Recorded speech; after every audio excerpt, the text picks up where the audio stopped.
দেখো কত বড় চিকেন লেগ ফ্রাই খাচ্ছে আমার হাজবেন্ড। তোমরাও যদি খেতে চাও এরকম তাহলে আমাকে জানিও, আমি তোমাদেরকে এর রেসিপিটা বলে দেবো। কেমন? হাই, আমি চন্দনা। আজকে শুরু করছি নতুন একটা ভিডিও।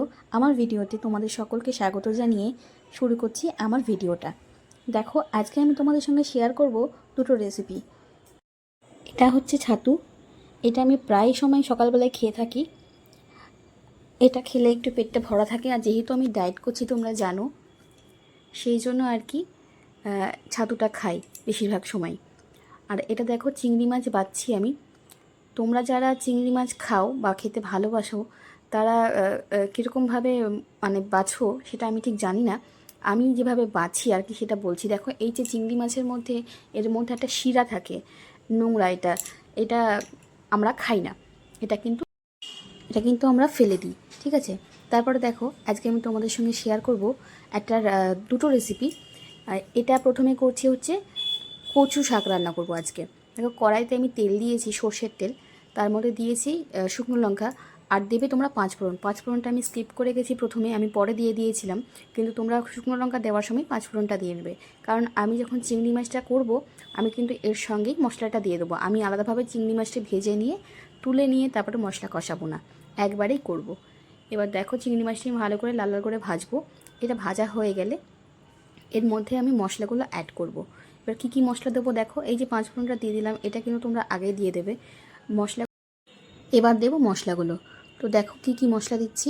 প্রথমে আমি একটু জল দিয়ে নেবো এর মধ্যে, কারণ এর মধ্যে যেহেতু শুধু তেল আছে সেই জন্য জলটা দিয়ে নিচ্ছি যাতে করে মশলাটা পুড়ে না যায়। তো আমি দিয়ে দিলাম লঙ্কার গুঁড়ো 1 চামচ, 1 চামচ হলুদের গুঁড়ো। যেহেতু কচু শাকটা একদম অল্প, সেই জন্য আমি সব কিছু 1 চামচ পরিমাণ দিচ্ছি।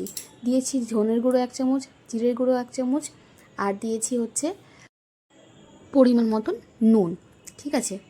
এবার ওটা দেওয়ার পরে তোমরা ভালো করে এটা কষিয়ে নেবে।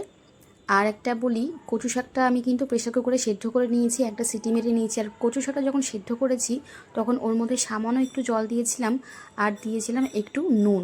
তো সেই নুনটা অনুযায়ী কিন্তু তোমরা এখানে নুন দেবে। অবশ্যই একটু কম করে দেবে, প্রয়োজন হলে পরে টেস্ট করে আবার তোমরা নুন দেবে, কারণ কচু শাকে বেশি নুন হয়ে গেলে কিন্তু আর খাওয়া যাবে না। তো যাই হোক, আমার এই রান্নাটা মানে এবার মশলাটা কষানো হয়ে গেলে এর মধ্যে আমি দেবো হচ্ছে কচু শাকটা। আমি কচু শাকটা কিন্তু জল ঝরিয়ে ভালো করে রেখে দিয়েছি। কেমন? তোমরাও জল ঝরিয়ে রাখবে, আর ওই জলটা অবশ্যই ফেলে দেবে, রাখবে না, না হলে কিন্তু গলা চুলকোনোর চান্সেস আছে। তো তোমরা কে কে কচু শাক খেতে ভালোবাসো আর কে কে ভয়ে কচু শাক খাও না আমাকে অবশ্যই জানিও। তবে আমি তোমাদেরকে বলবো, যারা ভয়ে খাচ্ছ না তারা একবার জাস্ট খেয়ে দেখবে কিভাবে খেতে হবে, সেটা আমি বলে দেবো। তাহলে দেখবে আর গলা কিন্তু চুলকোবে না। তো দেখো, আমি কচু শাকটা মাঝে মাঝেই নেড়ে দিচ্ছি ভালো করে, যতক্ষণ না আমার চিংড়ি মাছটা ভালো করে সেদ্ধ হয়ে যায়। তার কারণ হচ্ছে কচু শাক তো সেদ্ধ হয়েই গেছে, চিংড়ি মাছটা ভালো করে সেদ্ধ হয়ে গেলে এবং আর এর টেস্ট আমি করব নুন ঠিক আছে কি না। আর তারপর নুন যদি ঠিক থাকে এর মধ্যে আমি একটু সামান্য পরিমাণে মিষ্টি দিয়ে দেবো, মানে চিনি দিয়ে দেবো, ঠিক আছে?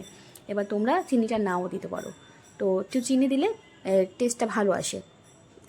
এবার ওটা হয়ে গেলে কচু শাকটা মানে চিনিটা দিয়ে দিলে মানে আমার কচু শাকটা পুরো কমপ্লিট হয়ে যাবে, ঠিক আছে? এই কমপ্লিট হয়ে গেলে কচু শাকটা আমি নামিয়ে নেবো। আর তোমরা যখন ভাত খাবে কচু শাক দিয়ে তখন অবশ্যই ভাতের পাতে একটু লেবু নিয়ে নেবে। যদি তোমাদের মনে হয় যে গলা চুলকোচ্ছে তোমরা ওই লেবুর রসটা দিয়ে ভাতের সঙ্গে মাখিয়ে খেতে পারো। কেমন?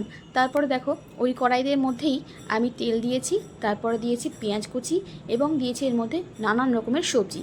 এর মধ্যে কী কী সবজি আছে আমি বলে দিচ্ছি। এর মধ্যে আছে গাঠি কচু। তোমরা যারা গাঠি কচু খাও তারা অবশ্যই চিনবে, আর অনেকেই চেনে কিন্তু খায় না। তো যাই হোক, এটা আছে গাঠি কচু। এর মধ্যে আছে পুঁই শাকের ডাঁটা, আর আছে তোমার 2 পিসের মতন আলু, 2 টুকরোর মতন আলু। তোমরা এই রেসিপিটা করে দেখবে, এটাও কিন্তু খুব ভালো টেস্টি হয়। তো এটা আমি কিভাবে বানাচ্ছি আমি অবশ্যই তো দেখাচ্ছি বলছি, এবং এটা কি হবে সেটাও বলে দেবো। দেখো, টেস্ট মতো নুন দিয়ে দিয়েছি। এটা এবার ভালো করে কষাবো ভালো করে, আর এর মধ্যে আমি একটু আদা রসুন বাটা দিয়ে দেবো, ঠিক আছে? সেটা আমি পরে দিয়েছি, কিন্তু তোমরা কষানোর সময়তেই দিয়ে দেবে। এর মধ্যে দিয়ে দিয়েছি বেগুন, আর দিয়ে দিয়েছি পুঁই শাকের পাতা, ঠিক আছে? এবার এটা দেওয়ার পরে এটা ভালো করে কষিয়ে নেবো। কষিয়ে নেওয়ার পর যখন দেখব কষানো হয়ে গেছে তখন এর মধ্যে দিয়ে দেবো সামান্য পরিমাণে জল। সামান্য পরিমাণে জল দেওয়ার দেওয়ার পর এর মধ্যে দিয়ে দেবো আমি লোটে মাছ। দেখো, তোমরা বুঝতে পেরেছিলে যে এর মধ্যে আমি লোটে মাছ দেবো। তো যাই হোক, এর মধ্যে লোটে মাছ দেবো, কয়েকটা লোটে মাছ দেবো, বেশি নয়। এর আগে তোমাদের লোটে মাছের ঝুড়ি রেসিপি করে দেখিয়েছি, আর আজকে কিন্তু লোটে মাছ এইভাবে যে রান্না করা যায় এবং এইভাবে রান্না করলেও যে টেস্টি লাগে সেটাও আমি তোমাদের সঙ্গে দেখাবো। তোমরা চাইলে এটা কিন্তু ট্রাই করতেই পারো, একদিন অবশ্যই করে দেখো কেমন লাগে খেতে, যারা যারা এরকম রেসিপি করোনি। তো দেখো, লোটে মাছটা আমি দিয়ে দিয়েছি। এটা দেওয়ার পরে কিন্তু আমি বেশি নাড়বো না, এটা দিয়ে আমি ভালো করে সেট করে দেবো। আর এটা আমি অন্য একটা জায়গায় বসিয়ে দিয়েছি, কারণ কড়াইটা আমার লাগবে, সেই জন্য আজকে মাছের ঝোল রান্না করব, সেই জন্য কড়াইটা লাগবে। তো মাছের ঝোলটা তোমাদেরকে আর দেখালাম না, কারণ মাছের ঝোল তো তোমরা দেখেছো আগেও যে কীভাবে রান্না করেছি। রুই মাছ ছিল ওটা, সেই জন্য। তো আমার ফাইনালি কিন্তু ওটা হয়ে গেছে। ওটা হয়ে যাওয়ার পর আমি নামিয়ে দিয়েছি। কচুগুলো সেদ্ধ হয়ে গেছে, সব সেদ্ধ হয়ে যাওয়ার পরে আমি ওটা নামিয়ে দিয়েছি। তারপরে সন্ধ্যাবেলায় দেখো কি খাচ্ছি আমরা, চিকেন পকোড়া। আমার ডায়েট তো গেল, আমার বর এই রেসিপিটা করেছে, নিজের হাতে রান্না করেছে, আমাদেরকে এটা দিয়েছে খাওয়ার জন্য। তো এটা সত্যিই খেতে খুব সুন্দর হয়েছিল, খুব ভালো হয়েছিল। আজকের মতন টাটা।